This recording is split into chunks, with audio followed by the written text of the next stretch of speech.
और कल्पना कीजिए कि इस पूरे ब्रह्मांड का अपना एक अलग ही स्वैच्छिक टैक्स सिस्टम है।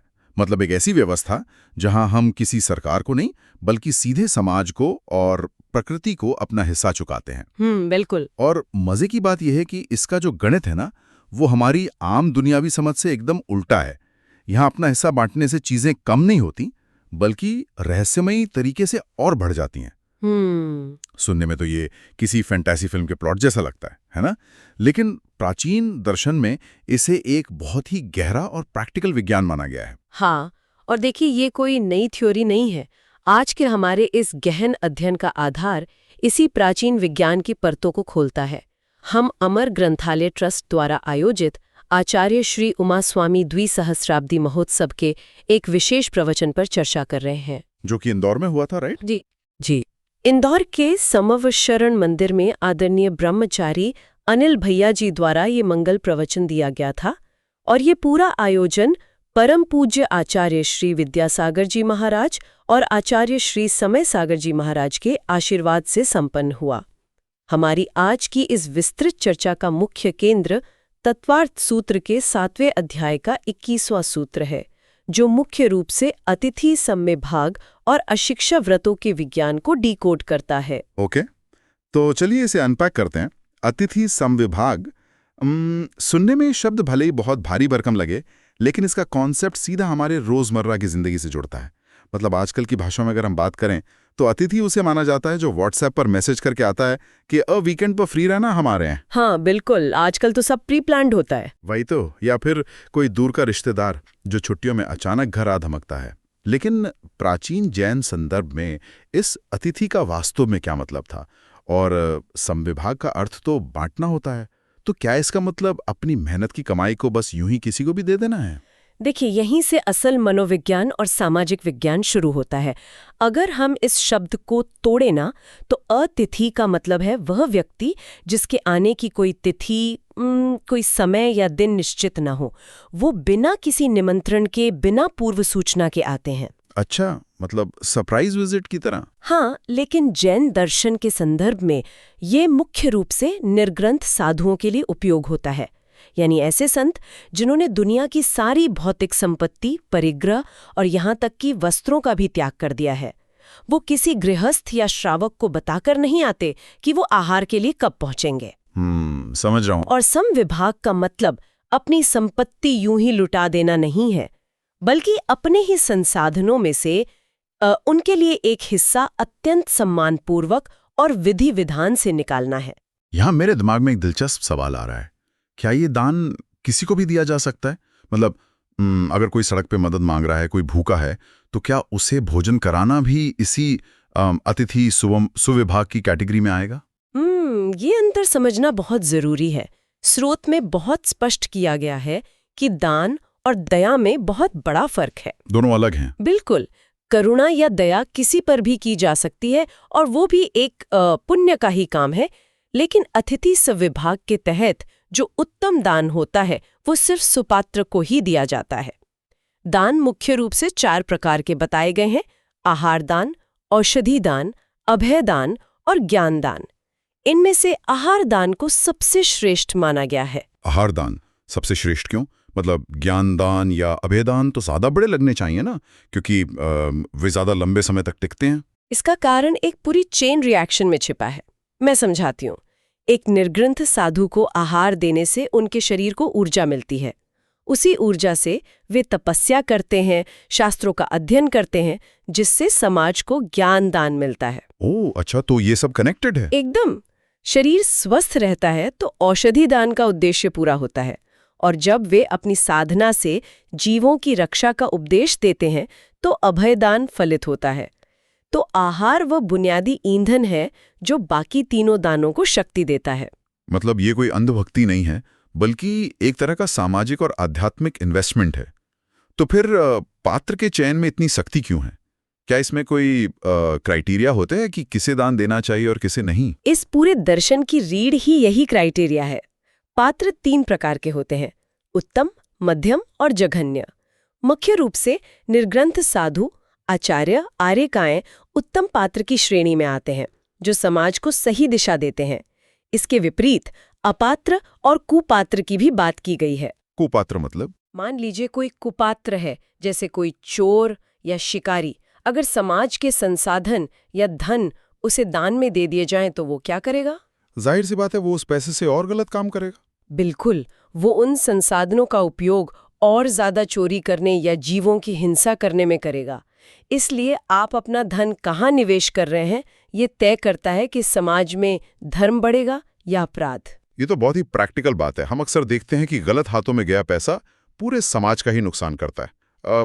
यहाँ जो स्रोत सामग्री है उसमें भोग और उपभोग नाम के 2 शब्दों का भी बहुत गहरा विश्लेषण है। उमा स्वामी महाराज और समंतभद्र स्वामी के बीच इसके उपयोग को लेकर एक दिलचस्प चर्चा है। इसका इंसान की संपत्ति से क्या कनेक्शन है? इसे एक तरह की लिमिट या सीमा तय करने का विज्ञान कह सकते हैं। रत्नकरंडक श्रावकाचार में समंतभद्र स्वामी ने भोग और उपयोग शब्दों का उपयोग किया है।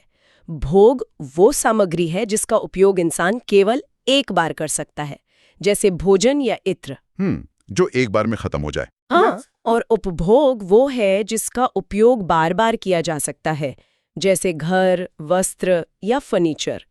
तत्वार सूत्र में उमा स्वामी महाराज ने इन्हीं के लिए उपभोग और परिभोग शब्द का प्रयोग किया है। वर्ड्स अलग हैं लेकिन कॉन्सेप्ट सेम है। एकदम सही। शब्दों का चयन भले ही अलग हो, लेकिन दोनों आचार्यों का मुख्य उद्देश्य एक ही है कि इंसान को अपनी इच्छाओं और उपयोग की सामग्री की एक सीमा तय करनी चाहिए, एक लिमिट बनानी चाहिए। हाँ, क्योंकि जब तक इंसान ये तय नहीं करेगा कि उसे कितनी दौलत या सामग्री पर्याप्त है, तब तक उसके पास समाज को देने के लिए कभी कुछ बचेगा ही नहीं। सीमा तय होने के बाद जो सरप्लस बचता है ना, उसी से अतिथि समविभाग जन्म लेता है। और शायद यही वो पॉइंट है जहां ये पूरी प्रोसेस ह्यूमन साइकोलॉजी और सबसे जटिल भावना यानी इंसान के अहंकार से टकराती है। अगर गहराई से सोचा जाए तो दान देना या किसी के सामने याचक बनना, इन दोनों सिचुएशन में एक पावर डायनामिक्स काम करता है। श्रोत्र में एक राजा और सेठ की कहानी का जिक्र है जो मनोविज्ञान का एक बहुत ही शानदार उदाहरण लगती है। हाँ, वो कहानी बहुत ही पावरफुल है। अगर इसे आज के संदर्भ में देखें तो ये कुछ वैसा ही है जैसे किसी मल्टीनेशनल कंपनी के सीईओ को अपने सबसे बड़े बिजनेस राइवल के सामने जाके मदद मांगनी पड़े। ये तो अहंकार की मौत है एक तरह से। बिल्कुल।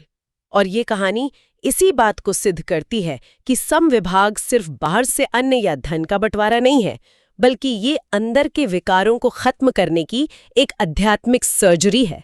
ऐतिहासिक प्रसंग कुछ यूं है कि एक बहुत शक्तिशाली राजा और एक बेहद अमीर सेठ के बीच भारी प्रतिस्पर्धा थी। मतलब एकदम कांटे की टक्कर। हाँ, दोनों का अहंकार इतना बड़ा था कि कोई किसी के सामने झुकने को तैयार नहीं था। फिर समय बीतने पर राजा के मन में वैराग्य जागृत हुआ। उन्होंने अपना पूरा राजपाट, सत्ता और वैभव छोड़कर मुनि दीक्षा ले ली और निर्ग्रंथ साधु बन गए। तो सत्ता और राजपाट छोड़ने के बाद तो उनका अहंकार स्वतः ही खत्म हो जाना चाहिए था ना। मुनि बनने के बाद कैसी प्रतिस्पर्धा? यही तो इस दर्शन की गहराई है जो समझने वाली है। जब बाहर से भेष बदल लिया जाता है या संपत्ति छोड़ दी जाती है, तो ये जरूरी नहीं कि आत्मा पर जो पुराने कर्मों का और अहंकार का बोझ है, जिसे जैन दर्शन में कर्म निर्जरा का न होना कहते हैं, वो भी तुरंत साफ हो जाए। अच्छा, मतलब अंदर की सफाई बाकी थी। हाँ। मुनिराज के जो गुरु थे वो इस मनोवैज्ञानिक अवस्था को भांप गए थे। इसलिए दीक्षा के अगले ही दिन जब मुनिराज, जो कि पूर्व में राजा थे, उन्हें आहार के लिए निकलना था, तो गुरु ने उन्हें आज्ञा दी कि आज आप आहार के लिए उसी सेठ के घर जाएंगे। ओहो, ये तो सीधा उस दुखती रग पर वार करने वाली बात हो गई। जो इंसान कल तक नंबर 1 दुश्मन था, आज उसी के दरवाजे पर एक साधु बनकर मौन रहकर खड़े होना है। मुनिराज ने इस पर आपत्ति नहीं जताई। मुनिराज अंदर से हिल गए थे। उनका वो जो पुराना राजसी अहंकार था वो जाग उठा। उन्होंने गुरु से कहा कि हम तो आज तक कभी उसके यहाँ नहीं गए, आज उसके सामने हाथ कैसे फैलाएंगे? नेचुरल रिएक्शन है ये तो। उन्होंने कहा, इससे अच्छा है कि आज आहार ही न लिया जाए, मैं उपवास कर लूंगा। ये इंसान की वो फितरत है जहां वो अपनी झूठी शान को बचाने के लिए भूखा मरने को तैयार हो जाता है। बिल्कुल, ईगो सबसे ऊपर आ जाता है। लेकिन गुरु का जवाब बहुत धारदार था। गुरु ने याद दिलाया कि अब आप राजा नहीं, महाराज हैं। अगर सिर्फ अपना ईगो बचाने के लिए उपवास किया तो उससे कर्म निर्जरा नहीं होगी, यानी आत्मा शुद्ध नहीं होगी। वो सिर्फ शरीर को कष्ट देना और भूखा रहना मात्र कहलाएगा। बाप रे, तो इस मनोवैज्ञानिक सर्जरी का नतीजा क्या निकला? मुनिराज सेठ के घर गए। आम दुनियावी सोच तो यही कहेगी कि सेठ को जब अपना दुश्मन दरवाजे पर याचक के रूप में दिखा होगा तो उसका ईगो तो 7वें आसमान पर पहुंच गया होगा। गुरु की आज्ञा मानकर मुनिराज मौन धारण किए, हाथ में कमंडलू लिए सेठ के दरवाजे पर पहुंच गए। लेकिन यहाँ जो हुआ वो इंसान के हृदय परिवर्तन का सबसे बड़ा प्रमाण है। सेठ अपने दरवाजे पर अतिथि संविभाग के लिए ही खड़ा था। अच्छा। हाँ, जब उसने देखा कि जो कल तक एक प्रतापी राजा था, आज उसने दुनिया की हर भौतिक सुख सुविधा को धूल के समान त्याग दिया है, तो सेठ का अहंकार चकनाचूर हो गया। हाँ, इसका मतलब उसका भी ईगो टूट गया। बिल्कुल, उसे अपने प्रतिद्वंदी में एक वीतरागी संत नजर आया। वो अत्यंत प्रसन्नता से भर गया। उसने सोचा कि आज तक मैं राजा को भोजन नहीं करा पाया, लेकिन आज एक मुनिराज को आहार कराने का सौभाग्य मिल रहा है। उसने पूरी नवधा भक्ति से उनका स्वागत किया। और मुनिराज का रिएक्शन? क्या उनका भी अहंकार टूट गया? स्वाभाविक रूप से। जब मुनिराज ने देखा कि जिसे वो अपना सबसे बड़ा दुश्मन मान रहे थे, वो इंसान उनके चरणों की पूजा कर रहा है, तो उनका भी सारा मैल धुल गया। इस एक घटना ने दोनों तरफ के सालों पुराने बैर को हमेशा के लिए समाप्त कर दिया। स्रोत में एक बहुत गहरी बात कही गई है, आगतम स्वागतम कुर्यात। इसका क्या मतलब है? यदि कोई शत्रु भी द्वार पर आ जाए तो उसे अतिथि मानकर सम्मान देने से दुश्मनी वहीं खत्म हो जाती है। मानसिक शांति और अहंकार के टूटने का लॉजिक तो एकदम साफ है, लेकिन यहाँ से भौतिक संसार का वो गणित उलझा देता है जिस पर हमने शुरुआत में बात की थी। कौन सा गणित? वही कि अगर आध्यात्मिक फायदा मिल भी रहा है तो व्यावहारिक नुकसान का क्या? सीधा सा लॉजिक है, अगर मेरी जेब में 100 रुपए हैं और मैंने 10 किसी को दान कर दिए तो मेरे पास 90 ही बचेंगे। लेकिन इस स्रोत में बार बार दावा किया गया है कि समविभाग से संपदा कभी घटती नहीं है। इस बात को कोई आज का इंसान कैसे डिकोड करे? इस गणित को डिकोड करने के लिए प्रवचन में कुएं का एक बहुत ही सटीक रूपक इस्तेमाल किया गया है। जब किसी कुएं से एक बाल्टी पानी निकाला जाता है तो क्या वो कुआं खाली हो जाता है? नहीं, वो तो वापस भर जाता है। बिल्कुल, पानी निकालने के कुछ ही देर बाद वो वापस अपने पुराने स्तर पे आ जाता है। कुएं का लॉजिक तो समझ आता है, क्योंकि वहां जमीन के नीचे पानी का एक प्राकृतिक स्रोत होता है जिसे हम ग्राउंड वाटर कहते हैं, जो उसे भर देता है। लेकिन बैंक अकाउंट या घर की तिजोरी का क्या? वहां तो कोई ऐसा अंडरग्राउंड स्रोत नहीं है ना, जो रात भर में पैसे भर दे। यही तो वो कर्मों का अंडरग्राउंड स्रोत है जिसे समझना है। अच्छा। देखिए, समाज और प्रकृति का एक बहुत ही सूक्ष्म इकोसिस्टम होता है।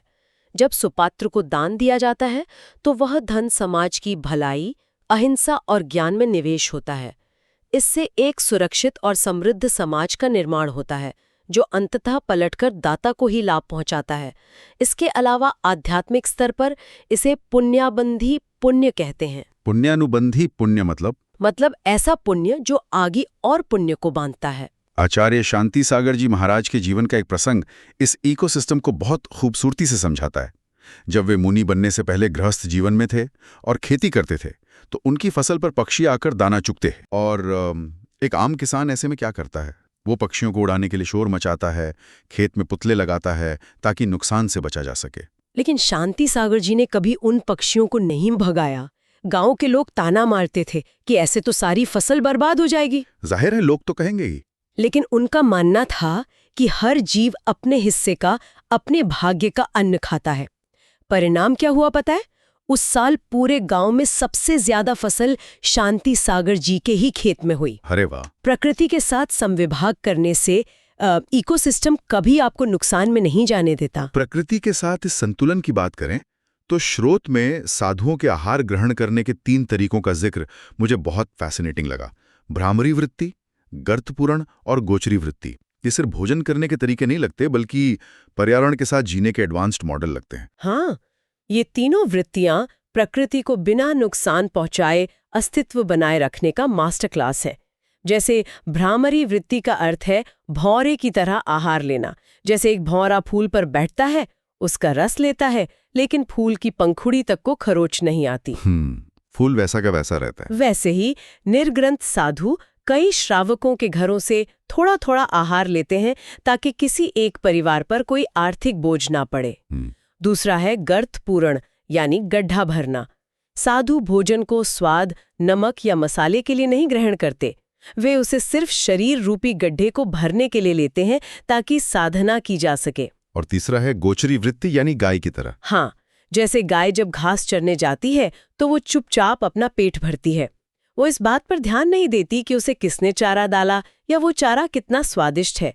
इसी गोचरी शब्द से हमारे समाज की गोचर भूमि की अवधारणा निकली है। गोचर भूमि जो पहले गांवों में होती थी। बिल्कुल, पुराने समय में हर गांव या नगर में एक बड़ी जमीन सिर्फ मूक पशुओं के चरने के लिए छोड़ दी जाती थी। उस पर कोई इंसान खेती या घर नहीं बना सकता था। वो प्रकृति के जीवों के लिए इंसानों द्वारा किया गया अतिथि समविभाग था। ये तो अर्बन प्लानिंग का एक बहुत ही शानदार कॉन्सेप्ट था। और आज जब इंसानों ने लालच में आकर वो गोचर भूमि हड़प ली है तो उसका नतीजा क्या है? गायें सड़कों पर आ गई हैं, फसलें खराब कर रही हैं और ट्रैफिक दुर्घटनाओं का कारण बन रही हैं। आज सरकारें जो गौशालाओं के लिए अनुदान या टैक्स का पैसा देती हैं, वो असल में उसी गोचर भूमि की कमी को पूरा करने का एक प्रयास है। मतलब जो पहले स्वेच्छा से होता था अब वो मजबूरी बन गया है। हाँ, ये अब करुणा दान बन गया है। अगर इंसान स्वेच्छा से समविभाग करता रहे तो समाज में ऐसी अव्यवस्था पैदा ही न हो। ये सच में हमारे आधुनिक समाज के लिए एक बड़ा आईना है। अब तक हमने देने की भावना पर बहुत बात की, लेकिन स्रोत में दान की विधि पर भी उतना ही जोर दिया गया है। अगर इसे आज की भाषा में समझें तो ये सिर्फ किसी को एक प्लेट खाना पकड़ाने जैसा नहीं है। ये जो नवदा भक्ति है, ये असल में एक 9 स्टेप के पासवर्ड की तरह लगती है। जैसे किसी डिजिटल वॉल्ट को खोलने के लिए सही पासवर्ड चाहिए ना, वैसे ही आध्यात्मिक फल को अनलॉक करने के लिए ये विधि जरूरी है। पासवर्ड का ये रूपक एकदम सटीक है। जैसे डिजिटल दुनिया में भले ही आपके इंटेंशंस कितने भी अच्छे हों, अगर पासवर्ड का एक भी कैरेक्टर गलत हुआ तो सिस्टम सीधे एक्सेस डिनाइड कर देता है। हाँ, एकदम। वैसे ही अगर मन में अहंकार है या देने की विधि में सम्मान नहीं है तो वो दान सिर्फ एक साधारण लेन देन बनकर रह जाता है। ब्रह्मांड का जो सर्वर है वो उसे आध्यात्मिक कर्म के रूप में रजिस्टर ही नहीं करता। नवदा भक्ति में 9 चरण होते हैं। सबसे पहले मन, वचन और काया की शुद्धि की घोषणा करना। मतलब सिर्फ मन साफ होना काफी नहीं है, शरीर और बोले गए शब्द भी शुद्ध होने चाहिए। बिल्कुल। इसके बाद आहार और जल का शुद्ध होना, बताना, अतिथि को सम्मानपूर्वक घर में प्रवेश कराना, उच्चासन देना, उनके पाद प्रक्षालन करना यानी पैर धोना, पूजन करना, नमस्कार करना और अंत में अत्यंत भक्ति भाव से आहार देना। इस पूरी विधि और शुद्ध भावना का क्या चमत्कारिक परिणाम होता है, ये प्रवचन में बताई गई धन्य कुमार की कथा से एकदम स्पष्ट हो जाता है। वो कहानी जहां एक छोटे से बच्चे ने एक मुनि महाराज को रोक लिया था, उस बच्चे की मासूमियत इस पूरी 9 स्टेप प्रोसेस से कैसे जुड़ती है? देखिए, एक निर्वस्त्र छोटा बच्चा अपने घर के बाहर खेल रहा था। उसकी माँ खीर बनाकर बच्चे को हिदायत देकर कुएं पर पानी भरने गई थी कि अगर कोई महाराज आए तो उन्हें रोक लेना। तभी वहां से एक मासोपवासी मुनि गुजरे। जैन दर्शन में मासोपवासी ऐसे कठोर तपस्वी मुनि होते हैं जो पूरे 1 महीने में सिर्फ 1 ही दिन आहार ग्रहण करते हैं। 1 महीने में सिर्फ 1 बार आहार? बाप रे, ये तो अकल्पनीय है।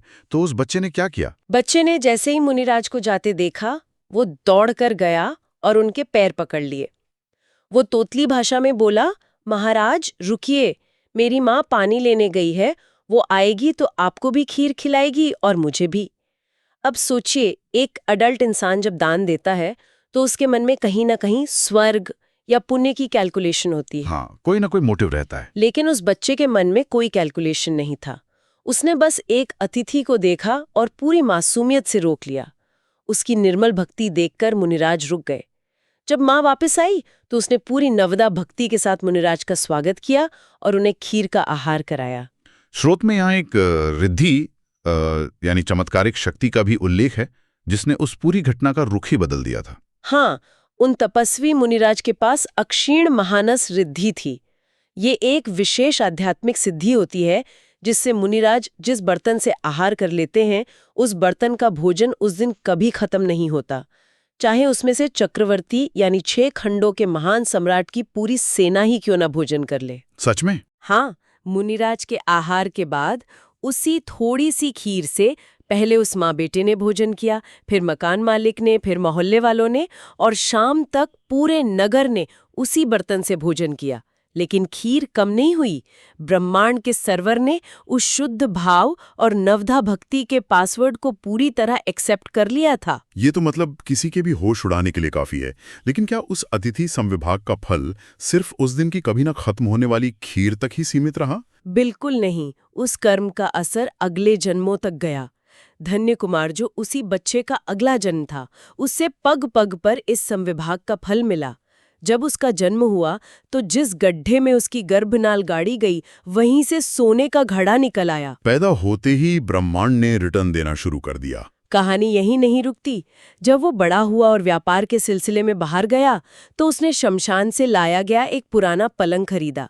जब उसने उस पलंग को साफ किया, तो उसके पायों के अंदर से बेशकीमती रत्न और खजाने की वसीयत निकल आई। क्या बात कर रहे हैं? फिर उसके भाई उसकी इस सफलता से ईर्ष्या करने लगे और उसे घर से निकाल दिया।